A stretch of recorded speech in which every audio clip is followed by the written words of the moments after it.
ஆச்சி அதிரசமா விடுங்க, கையில தட்டி சூடான எண்ணெயில பொரிச்சா அதிரசம் ரெடி. தமிழகத்தில் இன்று 18 மாவட்டங்களில் கனமழை பெய்யும் என்று சென்னை வானிலை ஆய்வு மையம் கணித்துள்ளது. நீலகிரி, கோவை, திருப்பூர், ஈரோடு, திண்டுக்கல், தேனி, மதுரை, விருதுநகர், ராமநாதபுரம், சிவகங்கை, செங்கல்பட்டு மாவட்டங்களில் கனமழை பெய்யும் என்று வானிலை ஆய்வு மையம் தெரிவித்துள்ளது. இதேபோன்று விழுப்புரம், கடலூர், மயிலாடுதுறை, நாகப்பட்டினம், திருவாரூர், தஞ்சாவூர், புதுக்கோட்டை மாவட்டங்களிலும் கனமழை பெய்யும் என்று கூறப்பட்டுள்ளது. சென்னையில் ஒரு சில இடங்களில் இடி மின்னலுடன் கூடிய மிதமான மழை பெய்யும் என்று கணிக்கப்பட்டுள்ளது.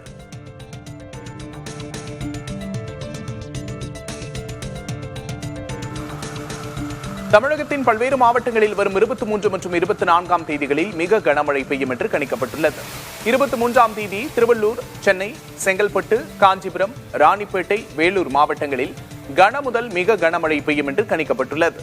24ஆம் தேதி வேலூர், கிருஷ்ணகிரி, திருப்பத்தூர் மாவட்டங்களில் மிக கனமழை பெய்யும் என்று தெரிவிக்கப்பட்டுள்ளது.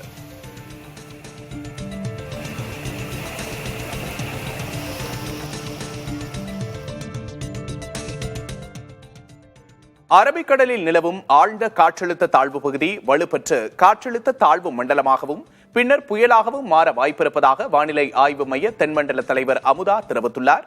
அவரோடு நமது செய்தியாளர் பாலவெற்றிவேல் நடத்திய கலந்துரையாடலை பார்க்கலாம். அரபிக்கடல், வங்காள விரிகுடா இரண்டு பகுதியிலே சிஸ்டம் கிரியேட் ஆகிறதுக்கான வாய்ப்பு இருக்குது. புயலாக உருவாகிறதுக்கான வாய்ப்பு இருக்குதா? என்ன சொல்றது? இது மேற்கு நோக்கி நகர்ந்து புயலாக மாறுவதற்கான வாய்ப்பு உள்ளது என்று அரபிக்கடல் சிஸ்டம்க்கு ஒரு இன்றைக்கு படி சொல்லியிருக்கோம் ஃபோர்காஸ்ட். மேற்குன்னா உங்களுக்கு சவுதி அரேபியா சைடு இந்த அந்த பகுதி சொல்லல, கடலிலே கடலில இந்த வெஸ்டர்ன் சைடுல இருக்கக்கூடிய இப்ப இருக்கிறது மேற்கு திசை நோக்கி ஒரு நாளைக்கு அது 20 km/h வேகத்துல நகரும் ஆவரேஜா.